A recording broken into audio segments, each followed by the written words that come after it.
Hi, friends. Okay, now we are going to read chapter 6 of our story, Because of Winn-Dixie, written by Kate DiCamillo and published by Scholastic Readers. Now, if you remember, in the last chapter, we had a pretty silly thing happen, didn't we? And we talked about the setting because we were in a new place in the story. We learned about the Open Arms Baptist Church, right? Where Opal's daddy works. And what was the funny thing that happened in the church that day? Yep. So Winn-Dixie, who doesn't like to be left alone, went to church with them, didn't he? And while he was sitting there, what happened? A mouse ran across the floor, and Winn-Dixie, can you picture it in your head, chased after that mouse.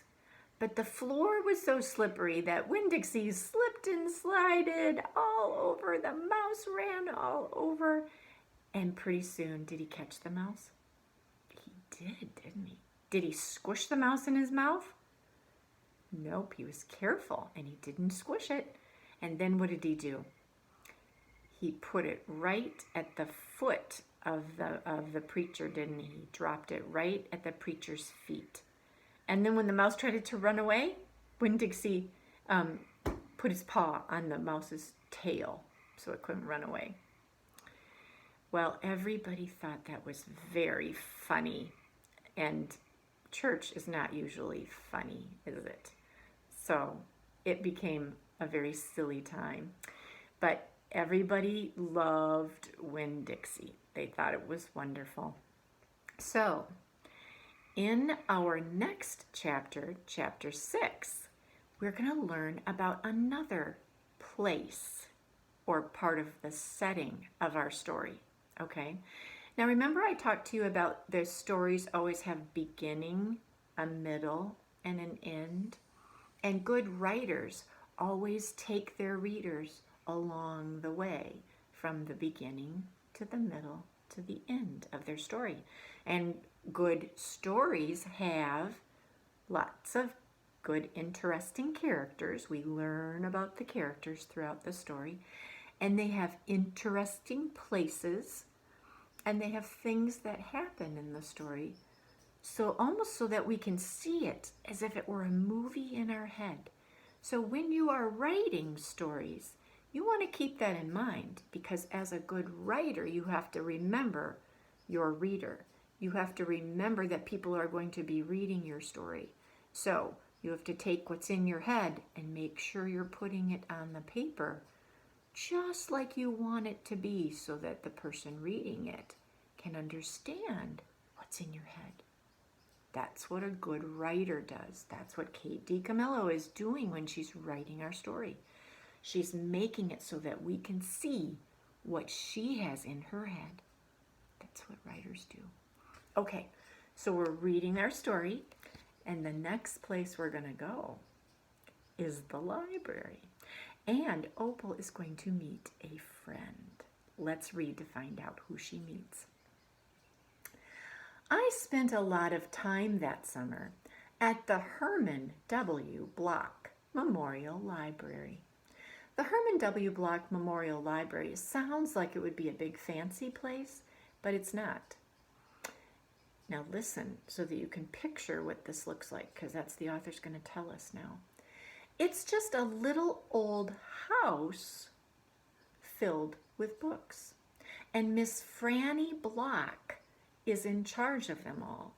Oh, so Miss Franny Block is the librarian. She's in charge of the books. We're going to hear what she looks like, ready? And what she's like. She is a very small, very old woman with short gray hair. Oh, I can picture that. And she was the first friend I made in Naomi. It all started with Winn-Dixie not liking it when I went to the library because he couldn't go inside too. But I showed him how he could stand up on his hind legs hind legs are his back legs, okay? So he could stand up with his front paws up on the ledge and look in the window and see me in there, selecting my books, and then he was okay, as long as he could see me. But the thing was, the first time Miss Franny Block saw Winn-Dixie standing up on his hind legs like that, looking in the window, she didn't think he was a dog. She thought he was a bear. This is what happened. I was picking out my books and kind of humming to myself.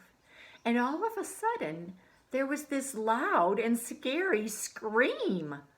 I went running up to the front of the library, and there was Miss Franny Block sitting on the floor behind her desk.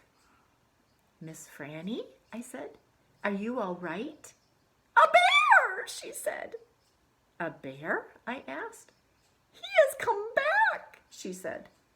"He has?" I asked. "Where is he?" "Out there," she said, and raised a finger and pointed at Winn-Dixie standing up on his hind legs, looking in the window for me. "Miss Franny Block," I said, "that's not a bear. That's a dog.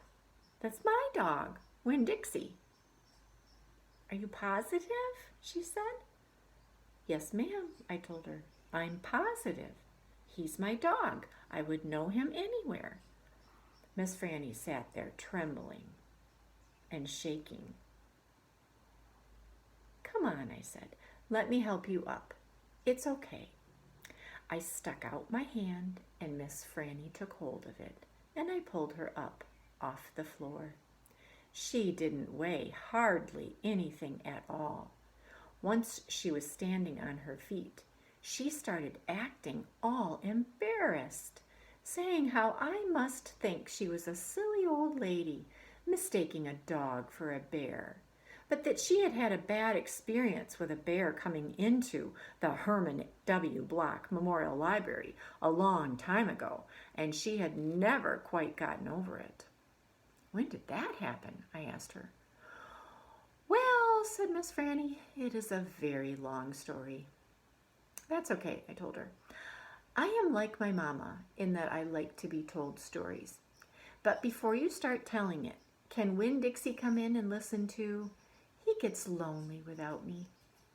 "Well, I don't know," said Miss Franny. "Dogs are not allowed in the Herman W. Block Memorial Library." "Oh, he'll be good," I told her. "He's a dog who goes to church." And before she could say yes or no, I went outside and got Winn-Dixie, and he came in and lay down with a humph and a sigh right down at Miss Franny's feet. She looked down at him and said, "He most certainly is a large dog." "Yes, ma'am," I told her, "and he has a large heart, too." "Well," Miss Franny said. She bent over and gave Winn-Dixie a pat on the head, and Winn-Dixie wagged his tail back and forth and snuffled his nose on her little old lady feet. "Let me get a chair and sit down so I can tell this story properly."